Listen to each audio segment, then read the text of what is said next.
પહેલી વાત તો મારે તમને એ કહેવી છે આ ઉપરથી કે તમે ગમે ત્યાં જાઓ પણ તમારા ઘરના ભગવાન જે મંદિરમાં બિરાજે છે એ ભૂખ્યા રહેવા જોઈએ નહીં ક્યારેય. ઠાકોરજી ભૂખ્યા ન રહેવા જોઈએ. એવું નથી કહેતા ભગવાન કે તમે મારા માટે બીજું કંઈક સારામાં સારું બનાવતા જાઓ. તમે જે જમવાના છો એ જ ઠાકોરજીને આપો, પણ પ્રભુને જમાડ્યા વગર તમે ઘરમાં જમશો નહીં ક્યારે. પરમાત્માને બધું નહીં તો તમે જેવું આપશો એવું તમને મળશે. હા, સીધી વાત છે.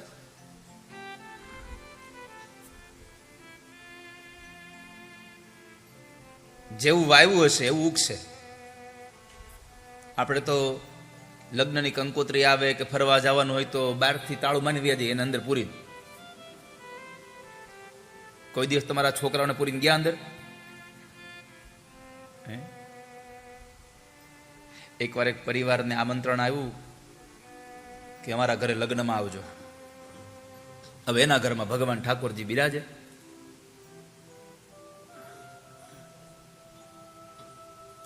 જવાનું થયું એટલે શું કર્યું ખબર છે? 3-4 દિવસ જવાનું હતું. તો એને ભગવાન પાસે એક પાણીનો પ્યાલો મૂક્યો અને એક આખું એપલ ભગવાન પાસે મૂકી અને બહારથી લોક મારીને 3-4 દિવસ વયા ગયા લગ્નમાં. હવે અહીંયા ભગવાનને ખાલી આખું સફરજન.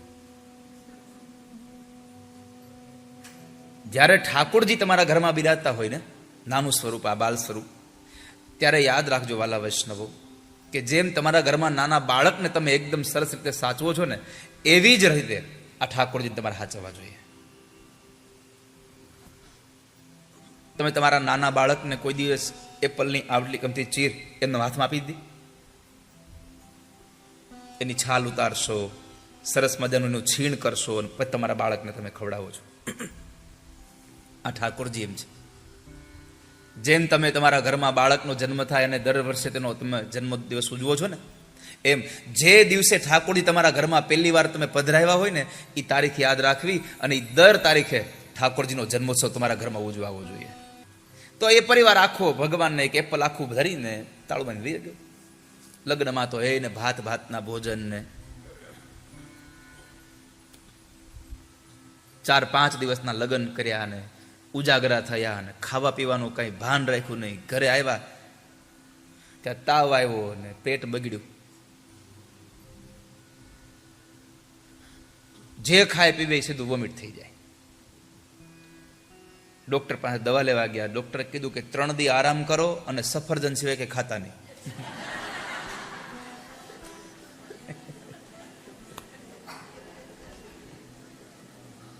મેં તો હાસ્ય સાથે તમને એટલું કહેવું છે, જેવું કરશો એવું પાછું આવશે.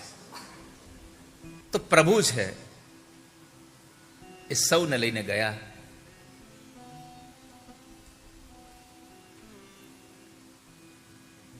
ભાવથી ભગવાનને જમાડો. તો ઓલા બાળક, એના મા બાપે કહ્યું કે તું ભગવાનને જમાડ દેજે. ભલે, હવે બીજું તો આને કઈ ખબર નહીં. મા બાપ ગામત્રે ગયા. બપોરનો સમય થયો એટલે છોકરો પેલી થાળી લઈ અને ભગવાનના મંદિરમાં જઈને ભગવાન ઠાકોરજી પાસે થાળી મૂકીને કીધું, પ્રભુ જમી લો. થોડીક વારથી કઈ ઓછું ન થયું થાળીમાં. છોકરો કહે, જમી લો ને, મારા મમ્મી મને કહીને ગયા છે તમને જમાડવાનું. તો હવે આ છોકરાને તો કઈ ખબર નહીં આવી. હવે છતાં પણ થાળમાંથી કશું ઓછું ન થયું.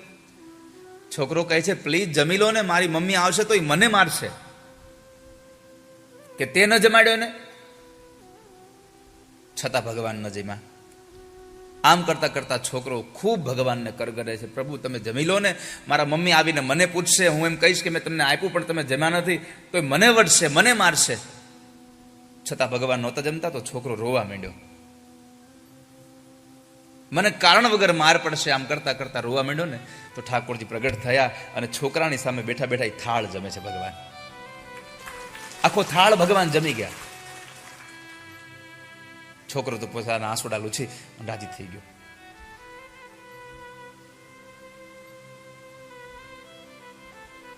સાંજે મમ્મી પપ્પા આવ્યા. પૂછ્યું કે ભગવાનને જમાડ્યું? હા, બરાબરનું જેમાં કોઈ રીતે જમતા નહોતા, માંડ માંડ જેમાય. તો કેટલું કીધું એને ત્યારે, હું રોયો તઈ તો માણજીમાં. એની મમ્મી કે પણ તારે એમાં રોવાનું શું હતું? તો કે નહોતા જમતા. કેટલું કીધું કે મારા મમ્મી તમારા માટે આ જમવાનું બનાવીને ગયા છે, એને કહ્યું છે કે તું જમાડી દેજે, તો મારું સાંભળતા જ નહોતા. એની માના કાન ચમકા પછી તો કે હું રડ્યો ને એવું કર્યું, બહુ એને બધે આજીજી કરી, તો માણજીમાં પછી બેઠા બેઠા બધું ખાઈ ગયા. શું ખાઈ ગયા? હાલ બતાવું. એની મમ્મીને બધી આખી થાળ બતાવી, જો આમાં બધું હતું ને બધું આ તારા ખાઈ ગયા છે. એની માની આંખમાંથી આંસુની ધાર થઈ ગઈ. આટલા વર્ષોથી જમાડતી હતી ત્યારે કોઈ દિવસ ન જમાણ. ઠાકોરજી, આજ મારો છોકરો પહેલી વાર તમને જમાડવા આવ્યો ને તમે ભોજન કરી ગયા મારા ઘરનું. ભગવાને કીધું તું રોજ જમાડતી હતી પણ ખાલી થાળ સામે મૂકી દેતી હતી, અને તારો છોકરો ન જમ્યો ત્યાં સુધી મને કરગર્યો છે. વાલા ભક્તજનો, કદાચ આ ઘટના કાલ્પનિક હશે, પણ મારે તમને એ ઉપદેશ આપવો છે, સંદેશો કહેવો છે કે ભગવાન સામે તમે જો ભાવથી બેસી જાઓ ને તો પરમાત્મા તમારો ભાવ સ્વીકાર્યા વગર રહી નથી શકતા. ઠાકોરજીને નિત્ય જમાડો, પ્રભુનો શૃંગાર કરો, પ્રભુને લાડ લડાવો.